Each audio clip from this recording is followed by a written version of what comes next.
karunia yang besar diberikan Allah tuh ketika kita bisa mengamalkan perintah Allah. Hari ini bisa sholat berjemaah satu waktu, kemudian kita syukuri nikmat Allah ini, pemberian Allah ini, karunia Allah ini, nanti Allah tambah lagi. Ya, dari misalnya sholat maghrib PSNS, persatuan sholat maghrib saja, nanti naik lagi sholat isya, nanti naik lagi waktu, naik lagi, akhirnya di bawah waktu. Jadi jangan kalau saya ada orang yang belum baru sholat ke masjid langsung bisik-bisik, bahkan yang lebih parah lagi, kayaknya gue tengok runtuh masjid ini, kau masuk dalam masjid, ya Allah ya Allah. Ya. Nah, makanya masalah mulai Allah Subhanahu Wa Taala. Jadi tingkat kesusahan. Kemudian tempat juga mempengaruhi. Waktu mempengaruhi, tempat juga mempengaruhi. Misal, sama nggak orang yang beramal di bulan-bulan biasa dengan bulan-bulan haram? Sama nggak, Pak? Oh, sama. Ya. Allah sebutkan dalam Quran surat At-Taubah ayat yang ke-36. Inna iddatash shuhur indallahi 12 syahran fi kitabillah yauma khalaqas samawati wal ardh. Sesungguhnya ketika Allah menciptakan langit bumi ini, bilangan bulan di sisi Allah ketika Allah menciptakan langit dan bumi ini ada 12 bulan. Minha arba'atul hurum. Padanya ada 4 bulan yang haram. Salah satu mutawalnya tuh tinggalnya secara berturut-turut, satu dia tunggal. Yang tunggal itu namanya Rajab Mudhar. Ya, makanya kalau ada orang yang bertanya, ya Allah ya Rabb, Ustaz, dalilnya puasa Rajab mana katanya tuh? Mana tuh kok nanya gitu. Untuk itu aja susah. Kami nggak pakai itu dalil-dalil yang palsu tuh nggak pakai. Orang yang puasa Rajab pada hari pertama dapat ini, kedua dapat ini, ketiga dapat, kami nggak pakai itu semua. Yang kami pakai berarti masing mulai Allah Subhanahu wa taala. Yang pertama ada satu kaidah menyebutkan al-aslu fi syiyam mandub. Hukum asal puasa itu boleh selama tidak ada dalil yang melarangnya. Dalam 1 tahun itu para masing mulai Allah Subhanahu wa taala yang diharamkan kita berpuasa selama kurang lebih berapa hari? 5. Ya. 5. Jadi kita dianjurkan untuk banyak melakukan kebaikan. Apakah puasa itu bukan merupakan satu amal soleh? Amal soleh, ya, kebaikan. Jadi kami tidak pakai hadis. Bahkan para masalah mulai Allah Subhanahu. Tidak pernah Nabi Muhammad SAW berpuasa yang begitu banyak, melainkan Nabi berpuasa di bulan Rajab. Nabi pernah puasa bulan Rajab penuh, kemudian setelahnya Nabi tidak puasa lagi. Ini maksudnya apa? Para jemaah sekalian mulai Allah Subhanahu wa taala untuk menjelaskan kalaupun Nabi pernah berpuasa di bulan Rajab selama sebulan kemudian Nabi meninggalkannya supaya tidak kita menganggap bahwasanya hukumnya wajib. Itu saja. Nah, para jemaah sekalian mulai Allah Subhanahu wa taala. Jadi amal kebaikan ini semakin dilipat gandakan di bulan-bulan haram. Kemudian tempat juga mempengaruhi. Bapak sholat di Masjid Asy-Syakirin ini pahalanya sama nggak dengan sholat di Masjidil Haram dengan Masjid Nabawi? Sama nggak? Nggak sama. Mana sama? Tempat juga mempengaruhi. Ya. Tempat mempengaruhi.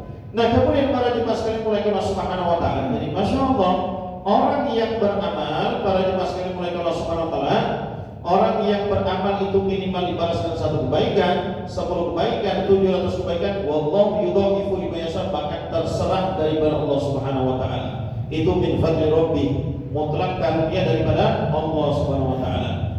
Wa in hamma bi sayyi'atin falam yaqbalha. Sebaliknya para jemaah sekalian mulai Allah Subhanahu wa taala, wa in hamma, ketika muncul keinginan untuk buat maksiat, lintasan-lintasan di dalam pikiran kita untuk melakukan dosa maksiat kepada Allah Subhanahu wa taala, falam yaqbalha, tapi dia belum lagi mengamalkannya, mengerjakan dosa tersebut. Kataballahu indahu hasanatan kamilatan, maka qadanya Allah perintahkan kepada malaikat, tuliskan bagi hambaku tersebut baginya hasanatan kamilatan, sebagai satu kebaikan yang penuh.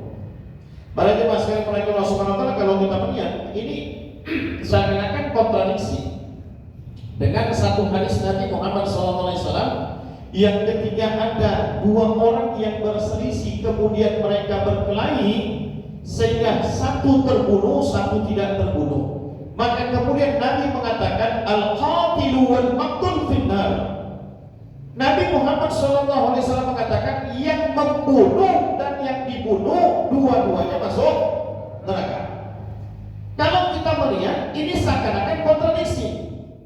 Pada hadis ini Nabi mengatakan bahwasanya Allah SWT berfirman, "Faman hamma bisayyatin", orang yang terlintas di dalam pikirannya keinginan, kemauan untuk melakukan dosa maksiat kepada Allah Subhanahu wa taala, falam ya'malha, dan dia belum mengerjakannya. Pertanyaannya saya tanya sekarang ini, dua orang yang berselisih tadi itu yang Nabi mengatakan al-maqtul yang membunuh, al-qatilu yang membunuh, wal maqtul dan yang dibunuh, dua-duanya masuk neraka. Sekarang saya tanya, yang dibunuh sudah membunuh belum? Belum kan? Nah di sini dikatakan falam ya'malha, orang yang terlintas dalam pikirannya untuk melakukan dosa dan kebaikan, melakukan dosa dan maksiat, falam ya'malha, dia belum mengerjakannya. Kata Allah, indahu hasanatan kamilatan, qadanya Allah, ketetapannya Allah, Allah perintahkan kepada malaikat, catatkan baginya merupakan satu kebaikan yang sempurna. Kontradiksi nggak Ustaz? Kontradiksi kan? Betul kan? Nah, para jemaah sekalian oleh Allah Subhanahu wa taala, yang dimaksudkan di sini, saya memberikan satu permisalan. Ada orang yang misalnya dia mau pergi ke satu tempat lokalisasi tempat perzinahan. Dia mau pergi nih. Kalau di Medan di mana nih, Bang? Oh, baru dipancing udah keluar. Cepat kali langsung ya Pak ya. Dia mau ke tempat lokalisasi dengan tujuan untuk maksiat kepada Allah. Mana nih Pak? Bandar Baru ya. Sampai Pancur Batu terjadi eksiden tabrakan. Qadarullah matinya. Falam ya'malha, dia sudah mengerjakan dosa itu belum? Belum kan? Sekarang saya tanya, dia dapat satu kebaikan sempurna atau tidak? Enggak, Pak. Ya. Karena keinginan untuk buat maksiat dan dosa itu tidak dia kerjakan bukan karena rasa khaufnya kepada Allah. Yang menghalangi dia untuk buat maksiat dan dosa itu karena terjadinya eksiden. Kalau tidak terjadi eksiden kecelakaan tersebut, pasti dia akan melakukan dosa itu.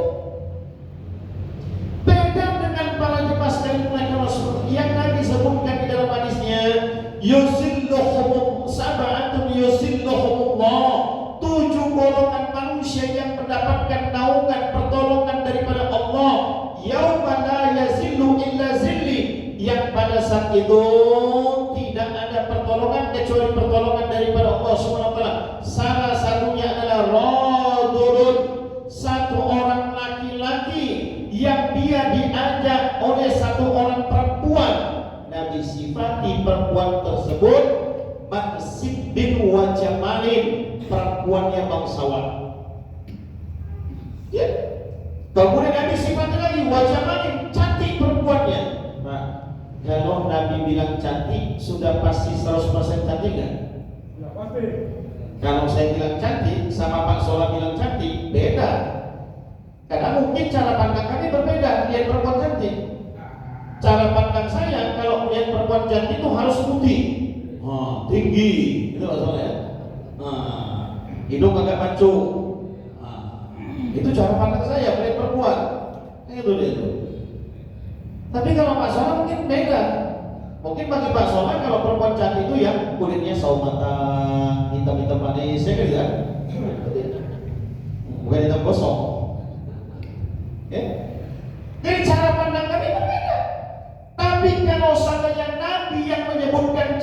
ittifaq pasti cantik. Itu Pak. Bagaimana jemaah sekalian mulai Allah Subhanahu wa taala, ini laki-laki diajak oleh satu orang perempuan yang cantik dan bangsawan untuk maksiat kepada Allah, kemudian dia mengatakan inni akhafullah, saya takut dengan Allah. Saya teringat dengan kisah 3 orang yang terjebak dalam gua. Kemudian mereka bertawasul dengan amalia mereka.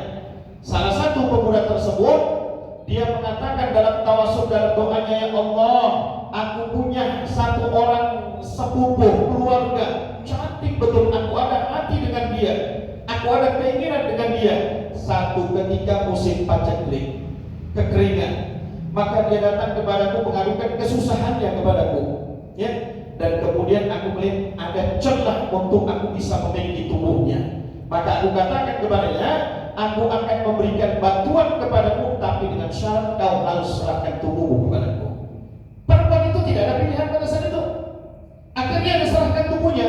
Tapi Masya Allah, ketika ini laki-laki sudah ada di atas perut perempuan ini, maka perempuan ini mengatakan, ittaqullah, bertakwalah kamu kepada Allah atas perkara yang diharamkan Allah kepadamu yang bukan hakmu.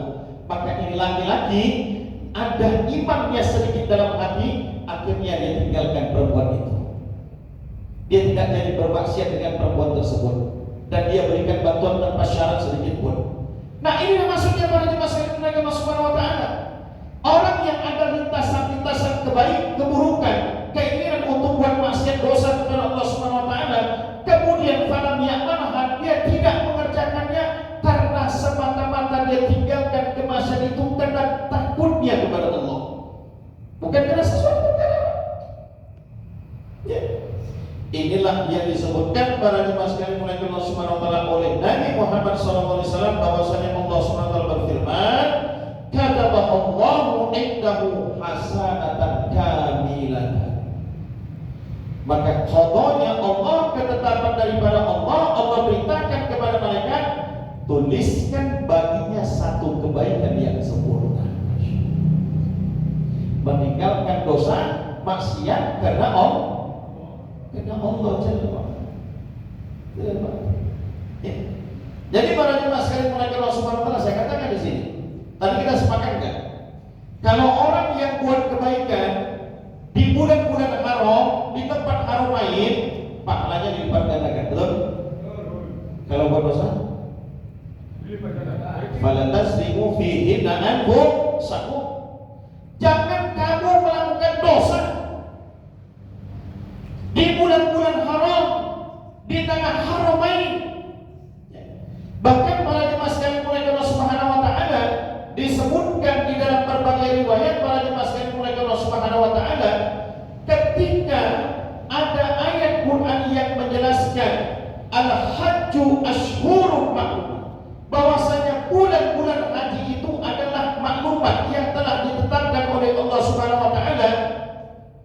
Kemudian Allah mengatakan para jemaah sekalian mulai Allah Subhanahu wa taala, bagi siapa yang sudah menetapkan, memantapkan niatnya untuk melaksanakan ibadah tersebut, fala rafas wala fusuqa wala jidal fil hajj. Jangan buat rafas. Rafas ini apa? Kata Imam Taus rahimahullah taala, adalah ungkapan-ungkapan kotor, bahasa-bahasa kotor yang diucapkan oleh orang yang menunaikan ibadah haji sebelum dia melakukan yang namanya tahlul. Ya. Ungkapan-ungkapan jorok yang dia ucapkan kepada pasangannya, bermesraan dengan pasangannya, atau dia katakan, wahai sayang, nanti setelah tahlul kita nanti akan begini. Ini rafas. Wala jidal, ya, wala fusuqa, jangan melakukan kefasikan. Wala jidal, jangan berdebat akan sesuatu yang tidak bermanfaat sama sekali. Bagaimana jemaah sekalian mulai Allah Subhanahu wa taala, Ibnu Umar radhiyallahu anhu berkata, perbuatan fasik adalah melakukan maksiat di tanah suci. Jadi para jemaah sekalian mulai Allah Subhanahu wa taala menyikapi daripada beberapa ayat ini, sebagaimana juga Allah jelaskan dalam surat Al-Hajj ayat yang ke-25, dan barang siapa yang bermaksud melakukan kejahatan secara zalim di dalamnya, yaitu Masjidil Haram, niscaya akan kami rasakan kepadanya siksa yang pedih. Sehingga para jemaah sekalian oleh Allah Subhanahu wa taala, beberapa orang sahabat karena mereka khawatir mereka mengerjakan dosa di tanah Haramain, di Masjidil Haram ataupun di Masjid Nabawi di Mekah di Madinah, maka para jemaah sekalian oleh Allah Subhanahu wa taala, sebagian daripada mereka tidak mau merasa takut tinggal di tanah haram. Siapa-siapakah mereka itu? Yaitu para jemaah sekalian oleh Allah Subhanahu wa taala, di antaranya adalah Sayyidina Ibnu Abbas, Abdullah bin Amr bin As, Umar bin Abdul Aziz, bahkan Sayyidina Umar radhiyallahu berkata, melakukan dosa 70 kali dosa di luar daripada kota Madinah dan kota Mekah itu lebih mudah bagiku daripada melakukan satu dosa di tanah Haramain. Ya Pak. Sekarang saya tanya saudara, orang Islam banyak nggak yang buat maksiat di tanah Haramain? Banyak. Waktu umroh buat maksiat banyak nggak? Ya. Sehingga kita melihat para jemaah sekalian mulai Allah Subhanahu wa taala di kalangan para sahabat saja, seperti mana para jemaah sekalian mulai Allah Subhanahu wa taala yang kita sebutkan tadi, Ibnu Abbas, Umar bin Abdul Aziz, Abdullah bin Amr bin As, mereka takut tinggal di dua tempat ini tanah Haramain karena khawatir mereka buat dosa maksiat di dalamnya. Sehingga Sayyidina Umar bin Khattab mengatakan melakukan dosa 70 dosa di tempat lain itu lebih mudah bagiku dibandingkan melakukan satu dosa di dua tempat ini. Itu Pak. Kenapa? Alasannya kesakralan daripada dua tempat ini. Bahkan dua tempat ini para jemaah sekalian mulanya Allah Subhanahu wa taala yang Nabi sebutkan adalah dua tempat yang akan terselamatkan daripada fitnah Dajjal. Dajjal bisa masuk ke Mekah Madinah? Bisa nggak? Nggak masuk. Tapi nanti Mekah dan Madinah itu nanti akan diguncang, sehingga akan keluarlah ulama-ulama yang munafik, ulama-ulama yang musuh. Para jemaah sekalian mulai Allah Subhanahu wa taala menutup kajian ini. Kadang-kadang para jemaah sekalian mulai Allah Subhanahu wa taala, sebagian daripada umat ini menganggap bahwasanya pekerjaan seorang ustaz itu begitu enak sekali. Betul nggak, Pak Karun? Betul. Enak ya? Enak. Satu hari baru berapa jadwal? 5 kali. 5 kali. Hari 3,5. Jangan buka kartu lah. Buka kartu aja. Ya. Wajar lah, kadang-kadang kata orang, ustaz sekarang ini bininya berapa? Rata-rata bininya berapa? Cuma Ustaz Ayub aja yang setia satu. Sebenarnya bukan setia. Apa jawaban Pak Solah? Ngeri nih kok jenderal bintang 5. Itu bintang jawabannya itu.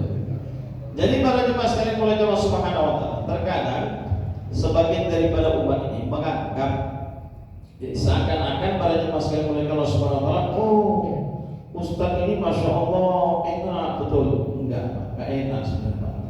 Ya. Ada satu riwayat para jemaah sekalian mulai Allah Subhanahu wa taala, Nabi sallallahu alaihi wasallam sebutkan, Ruwiya bani Abi Dunya wal Baihaqi mursalan bi isnad Zaid, diriwayatkan daripada Ibnu Abi Dunya dari Imam Baihaqi secara mursal, isnadnya Zaid, ya, isnadnya Zaid.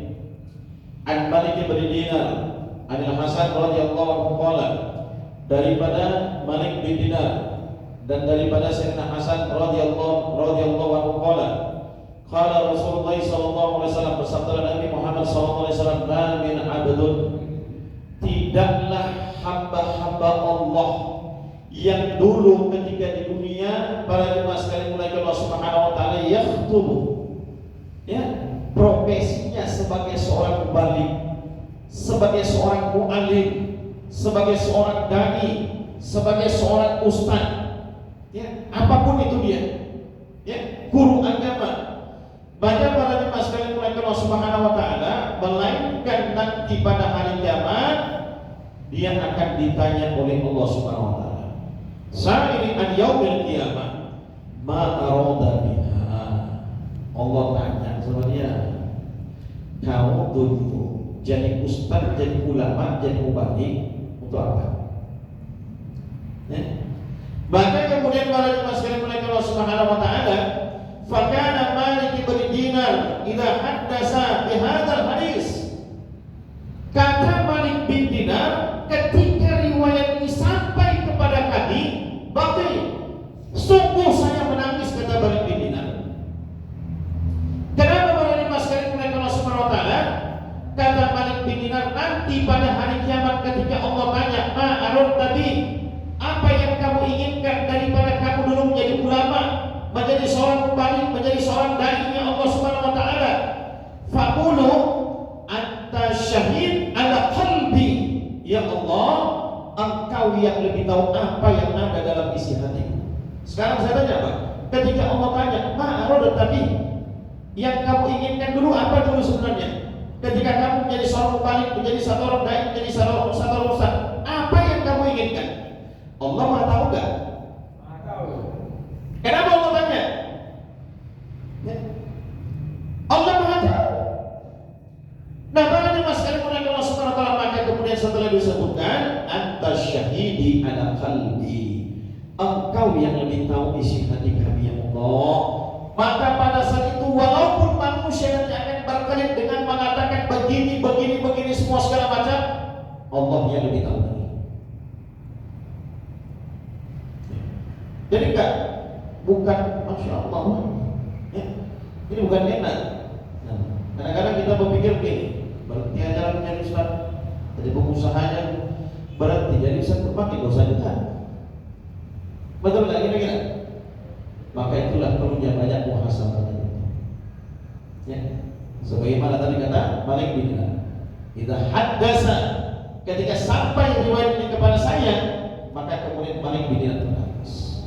Apalagi ada zaman ini kita khawatir, Pak, ya, kita khawatir. Kadang-kadang kita berbicara begini, lebih mudah bicara daripada mengerjakan. Apa tujuannya? Ya. Makanya para jemaah sekalian oleh Allah Subhanahu wa taala, ini kajian kita pada pagi yang berbahagia ini. Pagi yang berbahagia ini dengan ketua BKPB baru. Kita ucapkan tahniah. Siapa? Itu. Amin. Ya, mudah-mudahan amanah. Ya, wa annal masjida lillah, masjid itu punya Allah. Ya, masjid itu semua dinisbatkan kepada Allah. Fala tad'u ma'allah ahada. Jangan kamu seru manusia kepada selain daripada Allah. Jangan kamu buat hukum selain daripada hukum Allah. Jangan kamu buat peraturan selain daripada peraturan Allah Subhanahu wa taala. Kalau kamu buat hukum, peraturan, kebijakan selain daripada hukum Allah, peraturan Allah Subhanahu wa taala, kamu bawa kepentingan pribadimu di dalam masjid, kamu akan berhadapan dengan sang pemilik masjid. Masjid bukan punya Muhammadiyah. Nggak ada masjid Muhammadiyah, masjid NU itu hanya label-labelnya saja, ya. Tapi masjid ini semua dinisbatkan kepada Allah Jalla wa'ala. Ya. Coba tengok Masjid Diror. Masjid Diror ini masjid yang dibangun siapa? Yang dibangun oleh orang-orang munafik, simbol perpecahan umat. Maka para jemaah sekalian oleh Allah Subhanahu wa taala, Allah yang melarang Nabi untuk sholat di Masjid Diror. Kenapa? Masjid yang dijadikan sebagai simbol perpecahan umat. Masjid kita jadikan sebagai bentuk pergerakan untuk perjuangan umat. Ya. Itu para jemaah sekalian oleh Allah Subhanahu wa taala. Saya tidak ada merasa kekhawatiran di masjid-masjid manapun, karena saya bukan cari uang di masjid. Kita bukan cari uang di masjid. Kita bukan cari kemasyhuran dalam masjid, tapi kita cari ridho Allah dalam masjid. Ya. Menyampaikan ilmu ini bukan sesuatu yang bisa dinilai curigai dengan benda dunia, enggak sama sekali.